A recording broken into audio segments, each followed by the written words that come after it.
Good morning, everyone. A warm welcome. This is Sage, and welcome to the Executive Corner, the Expert Talks by Calkine TV. And today we're very lucky to have Mr. Royce Crown and Mr. Cameron Deane, who are the CEO and founders of Monarch Global, CTO. So in this show, we bring you the industry leaders, successful business owners, market and equity advocates all under the one roof, and give you the ability to discover the insights of the stock markets and help you understand how one can create multiple passive income streams. So welcome Mr. Royce Crown and Mr. Cameron Deane. It's nice to have you on the show. Thanks for having us. Morning. We are keen to hear your insights. So let's get started in the discussion. Monarch Global is an aviation technology company that provides automated real-time pricing systems for aircraft charter operations. Would you please share your inspiration behind launching such a brand? Yeah, that's correct. Thank you for having us. Yeah, so the inspiration behind the brand really came from a need in the marketplace. I'm a pilot of 23 years, and I did some brokering when I first came to Australia. The real core problem was really getting pricing from the operators in a time frame that was suitable for the consumers, and I saw a lot of missed opportunity there. So really the brainchild to produce a technology for real-time pricing that could sit with the operators themselves so that they could streamline their own internal processes and then externalize those prices to the broader market. Wonderful. Streamlining the system there for them. How does Monarch Global revolutionise the aviation industry, please? Yeah, well, it's just something that the aircraft operators have never really had. Most aircraft operators, even to this day, currently use, sophisticated spreadsheets. Some use whiteboards and rulers to calculate distance, to really hone in on the accuracy of that price. So, our system does all of this in seconds rather than in minutes or days or hours. So for them, it's a system that sits within their own organization, streamlines their processes, but it's really about capitalizing on the opportunities that come with the internet. You can't do that without real-time, accurate pricing. So, with a simple, software solution for the operators, we can actually have them capitalize on all those opportunities that lay afterwards. Great. I was just about to ask, is the data in real time? And you've answered that question. So your software, TravTech, provides tools for cost-effective and expedited solutions for pricing. Would you please share your insights on how these tools work? Sure. It's quite a complex challenge to find a solution for, especially from a technology standpoint. And that's probably been one of the biggest barriers to entry for anyone moving into this sort of space or attempting to do what we're doing. There's really two principal factors that need to be considered with this, and that's the operational aspects of an aircraft, but also the pricing associated with it as well. And there's a lot of different variables and conditions that can go into define whether or not an aircraft can fly a specific route, whether it can land at an airport. But it's also the flight path itself. You need to factor in all sorts of things like, say, holding times, the actual flight path that's going to be taken for an IFR flight, that's an instrument flying route. And you need to bring all these things together within a computer system, which is very difficult. And so that's what we've had to do, and that's what we've achieved with what we've done. Fantastic. Thank you for, in a nutshell, giving us what you do, which is probably a lot more complicated from your end. Would you please shed some sunlight on the various benefits that TravTech entails for the charter operators, please? Absolutely. So one of the biggest inhibitors for the industry or for the operator themselves is that it's a manual process. So that means that there has to be human factors involved with the actual calculation of a charter or the charter pricing itself.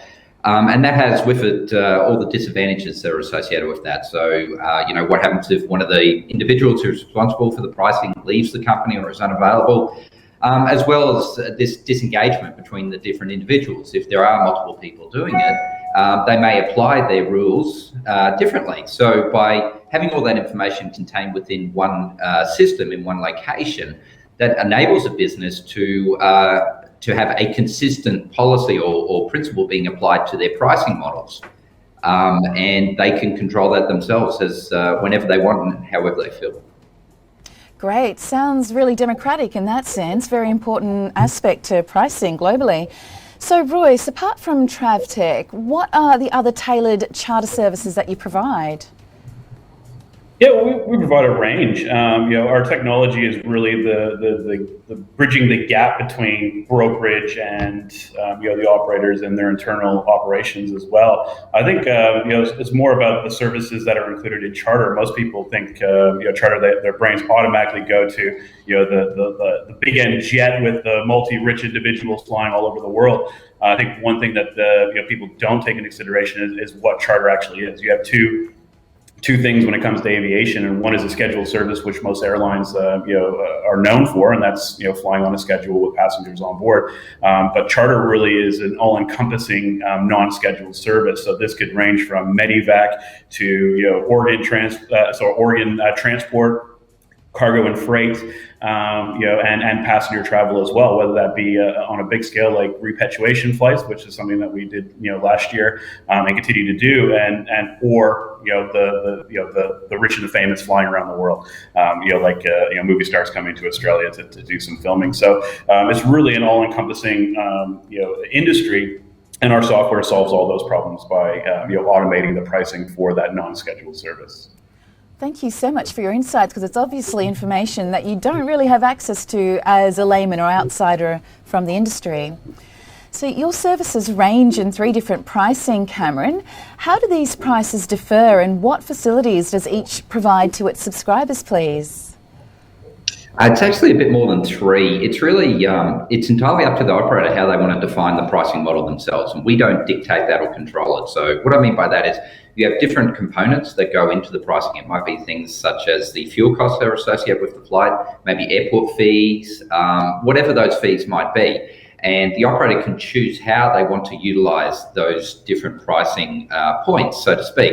And by combining them together, they can define their own pricing model within the system. And that can be the existing method that they're using at the moment manually, or they could see an opportunity to capitalize on the smarts that the system has to actually extend out their pricing model to make it more sophisticated. Right. Okay, well, thanks a lot, Cameron. Now, we're reaching the end of our time slot that we have for this discussion. I'd love to talk more, but Royce, would you please share your insights on the current client base, please? Yeah, well, the current client base is, our target's always the operators themselves. The system was built for them, so they can utilize it and streamline, like I said, their internal operational capacity to generate, quotes or real-time pricing in real time with accuracy. And then further down the line, we'll be looking at opening it up to, third parties such as, operators partnering with operators or with aggregation sites. The end goal for us is always to be on where most people go to view their flights. So that's the WebJets and Expedias of the world, to bring private as an option to everyday travel, but also to open it up for cargo freight and all the other charter industry capabilities, and to make sure that it's a streamlined process. So yeah. Great. So going global with this one, I suppose. Absolutely. Yeah. Just heading into the US as we speak.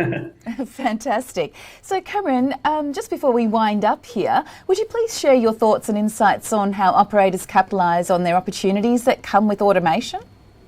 This is actually my favourite question. So I was hoping I'd get a chance to speak about this one. It's really anyone who has access to the internet or has used any form of e-commerce historically will understand the opportunity that's going to be available. I don't even need to sell it. The internet does it for me. So when we're talking about parcel deliveries, when we're talking about commercial aviation, the ability to book and to do those operations online has been there for a long time.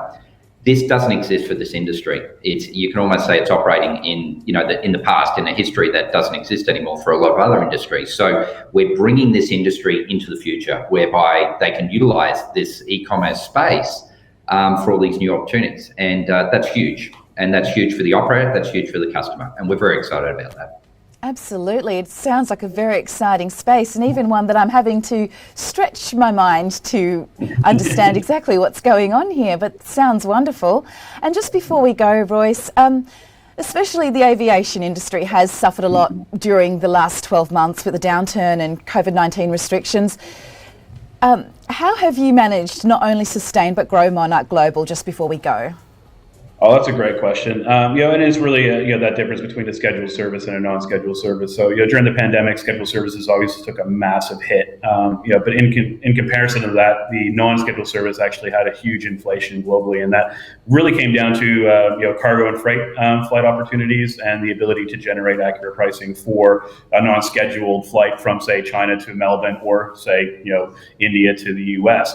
Our system was designed for just that, and it's something that the airlines had never really thought would be a viable solution for their business. But I think COVID really shined a light on the fact that scheduled services can be disrupted, and if they are disrupted, the only natural, reaction for them was to ground fleets and to lay off staff. Whereas the extra utilization of those aircrafts for charter cargo or anything that it could be used for would have been naturally a better solution rather than grounding fleets. And that's where we were able to kind of shine a light on it. The first ones in April with cargo and repatriation, we were able to calculate, within minutes, a flight from India to Australia to bring Australians home, where the major airlines were dealing with bigger issues when it came down to government bailout or will the airline survive. We just got to work and did what needed to be done.